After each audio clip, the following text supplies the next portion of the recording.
Hey, salut tout le monde, c'est Ludo de la boutique LudiWorld. Je suis très content de vous retrouver aujourd'hui pour un nouveau spoiler Flesh and Blood de la nouvelle extension qui arrivera le 24 septembre, Tales of Faria. Donc un grand merci à LSS pour m'avoir envoyé ce spoiler. Je suis très content. Merci James White, c'est vraiment super cool. Je suis de nouveau super emballé par tout ça. Il y a vraiment une excitation, je trouve, à Flesh and Blood à chaque fois qu'il y a des reveals. Je l'avais dit déjà lors de ma précédente vidéo. Il y a la plupart des jeux qui proposent comme ça des sessions de spoilers, de divulgation d'images. Et je sais pas, rarement on a l'excitation, je trouve, qu'on a dans Flesh. Donc c'est vraiment super cool. Donc voilà, c'est le moment. Je vais pas faire attendre plus que ça. Il y a la carte dans cette petite enveloppe. Alors naturellement, je l'ai déjà regardé au préalable. Je suis pas du tout un expert du jeu, du coup les commentaires que je vais vous donner, alors c'est déjà à prendre avec des pincettes, hein. Je pense qu'il y a des personnes qui sauront analyser beaucoup plus que moi dans le détail. Moi je suis juste le messager et je vous laisserai me corriger et commenter tout ça dans les commentaires. Voilà, bah écoutez, c'est parti. Haha, attention, alors je fais un petit peu de place. Tadam! La carte s'appelle Evergreen. Alors je mettrai un screenshot un petit peu plus propre un petit peu plus tard dans la vidéo. Voici cette magnifique carte. Hop, on va éviter peut-être les reflets.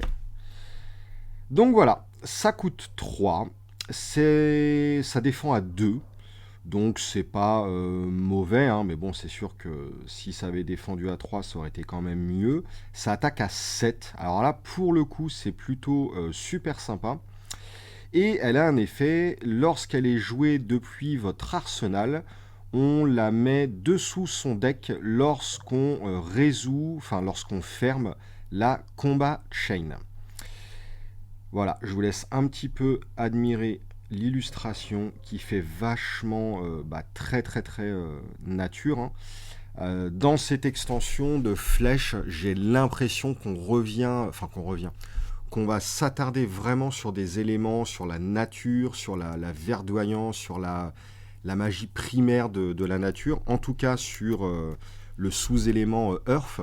Donc voilà, un autre truc aussi évidemment à dire, c'est l'élément Earth. Alors, c'est pas réellement un élément. Enfin, on ne sait pas exactement quel nom ça va porter. Ce qui est sûr, c'est que, hop, regardez, il y a eu un nouveau héros de révélé. Pour l'instant, avec les deux héros que l'on connaît, donc les deux héros sont en talent élémental. Donc, après en avoir discuté avec des joueurs lors de mon Road to National, on est quasiment tous d'accord sur le fait que élémental est un talent qui se situe sur le même niveau de restriction de construction de deck que Light Shadow. Donc on a maintenant un nouveau talent qui est élémental. Et lorsque l'on regarde les nouveaux héros, ils ont à chaque fois un mot-clé, un pouvoir qui leur autorise d'inclure certains types de cartes dans leur deck. Ça se matérialise sous Essence of Ice and Lightning.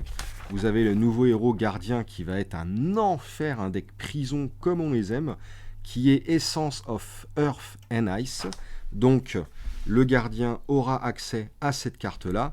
Et en toute logique, même s'il n'est pas encore connu, le troisième héros sera Essence de Terre et de Lightning.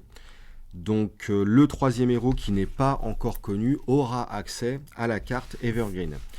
Alors que dire sur cette carte? Alors déjà l'illustration, hein, franchement bon, c'est ultra subjectif évidemment, mais je pense que voilà, maintenant la qualité graphique de Flesh and Blood n'est plus vraiment à prouver, que ce soit la qualité des illus, leur texture, leur niveau de détail, leur relief. Quand vous avez du foil comme ça, même si c'est pas du cold foil, hein, moi perso, hein, je trouve ça vraiment magnifique. On a quand même dans Tales of Faria du coup 3 univers vraiment distincts qui commencent à se détacher, qui sont les 3 éléments de ce qu'on va appeler les essences. J'ai l'impression que les essences, ça va être un petit peu sur le même plan que les spécialisations de héros. Sauf qu'au lieu d'avoir spécialisation de héros un tel, Bah là, c'est les héros qui nous donneront accès à certaines spécialisations, certaines essences, on va appeler ça comme ça. Et du coup, on a les 3 essences, Ice, Earth, Lightning, qui sont vraiment dans 3 univers différents, mais le tout dans Aria. Enfin, je sais pas, moi je trouve ça cool. C'est ce que je disais dans une précédente vidéo, j'ai l'impression qu'on avance dans une restriction en entonnoir. Je suis pas super fan de ça, mais d'un autre côté, ça a quand même des très bons côtés. C'est que les personnes qui aiment jouer thématiques et qui sont vraiment attachées à une classe, à une thématique particulière, à un héros, etc., bah, ils y retrouveront quelque chose parce qu'ils auront de temps en temps des cartes qui seront faites vraiment pour eux. Le désavantage, c'est que si une extension sort et qu'il n'y a pas de carte pour eux, bah, votre deck n'évolue pas, ça vous oblige, entre guillemets, à changer de deck. Par contre, il y a un autre truc où on disait, pardon, on réfléchissait hier lors du Road to National. Le gros avantage, c'est qu'un débutant qui arrive dans le jeu, avec ce type de restriction en entonnoir et d'hyper spécialisation, il aura toujours un deck à se monter, un voire même plusieurs decks. Donc ça, franchement, c'est plutôt cool.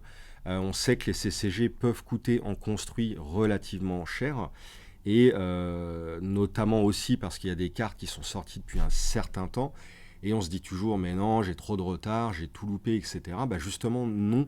Avec ce type d'hyper spécialisation, vous pouvez toujours vous monter un deck, raccrocher les wagons. On ne sait pas encore exactement quelles seront les cartes qui seront utilisées dans ces nouveaux decks.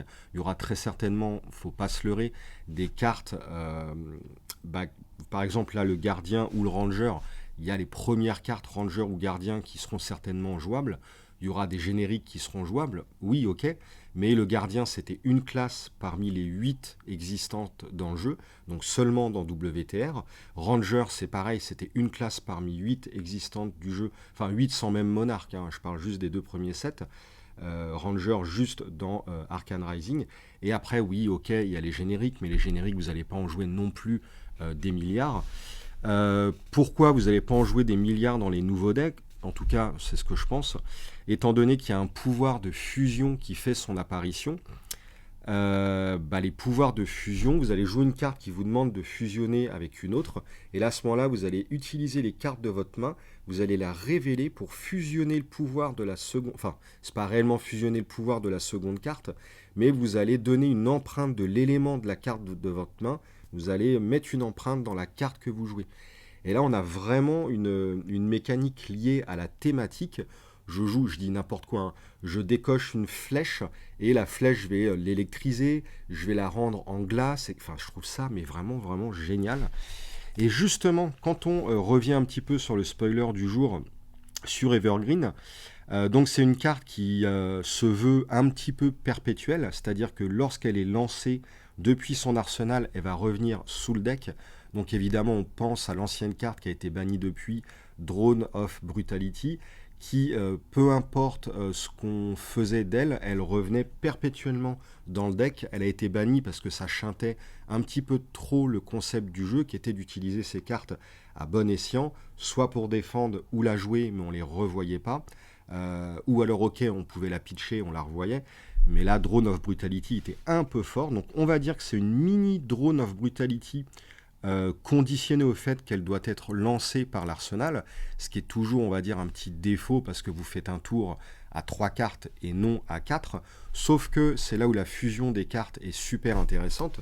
Vous jouez une carte qui demande d'être fusionnée avec de l'élément terre, vous révélez Evergreen de votre main pour amplifier la carte que vous jouez, et derrière, vous ne la jouez pas forcément, vous la mettez dans l'arsenal. Donc voilà, vous avez un petit peu rentabilisé le fait de ne pas jouer votre 4e carte parce que vous avez fusionné. Et au tour d'après, vous la lancez.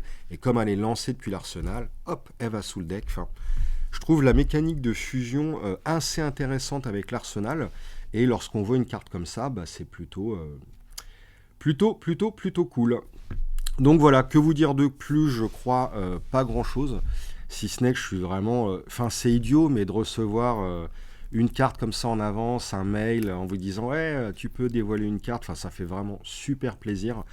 Encore une fois, un grand merci à Legend Story Studio. Ils font un jeu qui est incroyable. Ils ont une manière de travailler, je trouve, incroyable par rapport à tous les autres éditeurs, mais ils enterrent mais très nettement la concurrence, c'est du jamais vu pour moi. Voilà, super cool. Bref, n'hésitez pas à rajouter vos propres commentaires d'analyse sous la vidéo, je les lirai, puis je serai curieux et j'ai toujours envie d'apprendre de la part des experts. Hier, il y avait donc le Road to National Ludiworld, et on voit qu'il y a un niveau de jeu. Le jeu est très simple d'un côté, mais le jeu est très technique, c'est un vrai gros jeu. Et quand je voyais, alors j'étais un peu largué, je connaissais pas toutes les cartes, mais quand on voit les joueurs experts jouer, etc., on se dit, ouais, la vache, il y a vraiment un autre niveau, et ça inaugure du très bon pour le championnat de France. Enfin, franchement, je suis refait sur le jeu, mais un truc de ouf. Bref, allez, je vous laisse. Un grand merci à tous d'avoir suivi cette vidéo. Des gros bisous. Et puis, à la prochaine pour du Flèche. Salut tout le monde.